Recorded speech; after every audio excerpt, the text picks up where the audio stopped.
Assalamualaikum warahmatullahi wabarakatuh. Salam guru penggerak. Saya Papi Wika Cahyanti, calon guru penggerak angkatan 10 dari Kabupaten Jombang.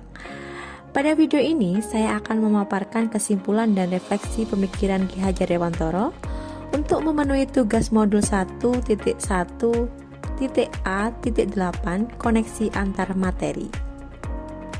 Ki Hajar Dewantoro menggambarkan secara detail dan utuh pemikiran tentang pendidikan. Filosofi Ki Hajar Dewantoro yang pertama yaitu mengartikan bahwa pendidikan sebagai tempat persemaian benih-benih kebudayaan dalam masyarakat, menyadarkan kami para pendidik untuk menciptakan manusia Indonesia yang beradab, maka salah satu kunci untuk mewujudkannya melalui pendidikan.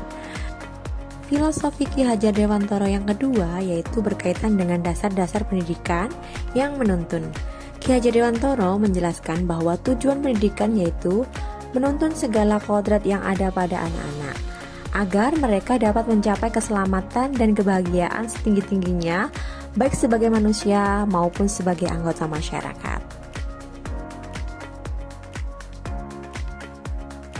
Konsep pemikiran filosofi Ki Hajar Dewantoro yang ketiga sangat relevan dengan kodrat alam dan kodrat zaman yang mengiringi kehidupan anak-anak. Artinya, pendidikan yang dapat diberikan dapat menyesuaikan dengan kondisi lingkungan atau potensi anak. Selain itu, juga harus mengikuti perkembangan zaman. Filosofi pendidikan Ki Hajar Dewantoro yang keempat yaitu tentang budi pekerti. Budi pekerti atau karakter merupakan perpaduan antara gerak pikiran, perasaan, dan kehendak atau kemauan sehingga menimbulkan tenaga. Hal yang menekankan tiga hal utama yaitu melatih panca indera, kehalusan budi pekerti, dan kecerdasan. Menurut beliau, pendidikan harus seimbang antara cipta, rasa, dan karsa. Pengembangan karakter atau budi pekerti tidak dapat tercipta begitu saja, harus melalui pembiasaan-pembiasaan baik di lingkungan sekolah maupun di lingkungan keluarga. Sebelum mempelajari modul 1.1 tentang pemikiran Ki Hajar Dewantoro, saya beranggapan bahwa murid datang ke sekolah sebagai gelas kosong dan belum memiliki pengetahuan apa-apa pada dirinya, dan siap untuk diisi oleh guru. Saya percaya bahwa murid saya datang ke sekolah tepat waktu adalah murid yang rajin dan memiliki tekad yang kuat untuk belajar. Saya juga mempercayai bahwa murid-murid akan mampu menyelesaikan pembelajaran yang sudah saya berikan tepat waktu karena saya telah merancang agenda pembelajaran secara detail dan sistematis. Selain itu, saya juga melaksanakan kegiatan pembelajaran yang berorientasi pada guru, mulai dari membuat tujuan pembelajaran, menjelaskan materi dan latihan soal, hingga menarik kesimpulan pembelajaran pada hari itu.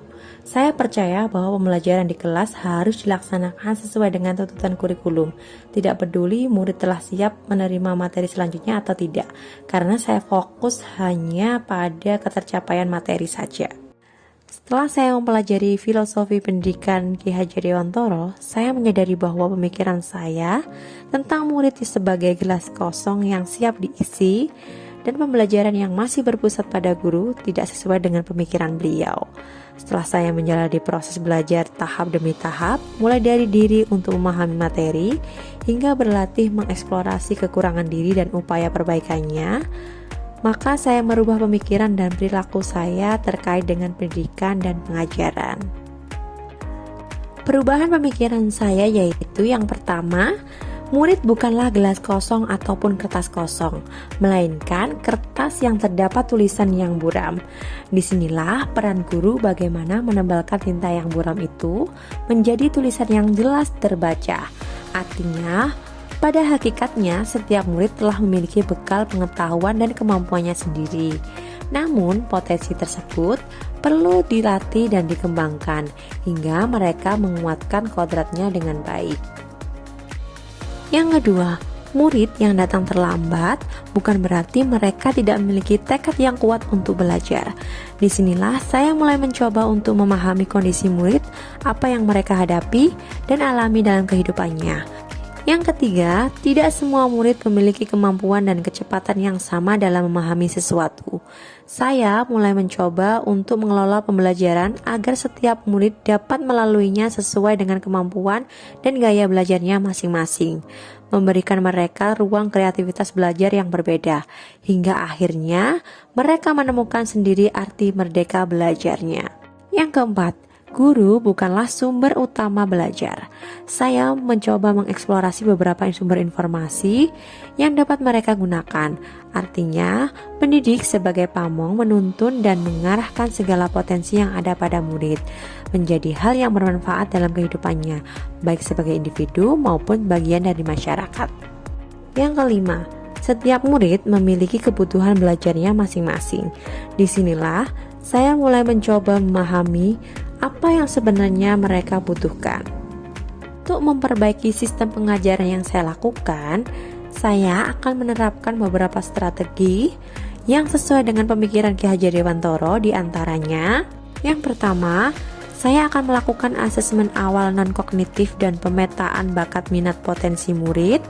Yang kedua, menggali ide kreatif dan inovatif dari berbagai sumber. Yang ketiga, mendesain dan menjalankan pembelajaran yang berpihak pada murid. Yang keempat, melakukan evaluasi dan refleksi sebagai upaya perbaikan kualitas pendidikan dan pengajaran. Yang kelima, memperbaiki praktik pembelajaran dengan mengutamakan kebutuhan murid agar terwujudnya pembelajaran yang berorientasi pada murid. Selain itu, saya akan melaksanakan pembiasaan positif guna menciptakan budi pekerti murid dengan mengawali pembelajaran dengan berdoa, menanyakan kabar, dan mendoakan hal baik untuk murid. Selain itu, selalu memberikan apresiasi setiap proses pembelajaran murid, memberikan afirmasi positif, menjadi teladan sikap, berani mengucapkan maaf ketika melakukan kesalahan, dan terima kasih untuk bantuan atau pujian. Demikian pemaparan kesimpulan dan refleksi pemikiran Ki Hajar Dewantara. Saya Papi Wika Cahyanti mengucapkan terima kasih. Salam guru penggerak.